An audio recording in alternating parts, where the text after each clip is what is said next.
আসসালামু আলাইকুম। কিছুদিন যাবৎ অনেক গরম পড়েছে, তাই আমি আমার চ্যানেলে আবারও ঠান্ডা একটি ডেজার্ট নিয়ে হাজির হয়ে গেলাম। মাত্র 2 মিনিটে এই জুসটি তৈরি করতে পারবেন। গ্লাসের মধ্যে প্রথমে 2-3 টুকরো বরফ দিয়ে নিলাম, তারপর দিয়ে দিলাম কিউব করে রাখা তরমুজ। এখন এর মধ্যে দিয়ে দিলাম ব্লেন্ড করে রাখা তরমুজের রস। এর মধ্যে কোনো কালার বা পানি মেশানোর প্রয়োজন নেই।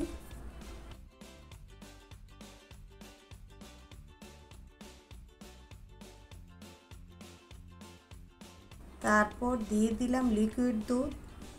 এখানে আমি আড়ঙের দুধ ব্যবহার করেছি। আমি একটি কাঠির সাহায্যে মিক্স করে নিচ্ছি। তরমুজ মিষ্টি থাকার কারণে আমি এর মধ্যে কোনো চিনি ব্যবহার করিনি। আপনারা চাইলে চিনি ব্যবহার করতে পারেন।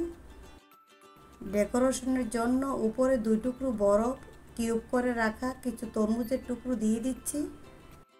তরমুজের জুস অনেকটাই রিফ্রেশিং, তাই আপনারা বাসায় তৈরি করে খেতে পারেন।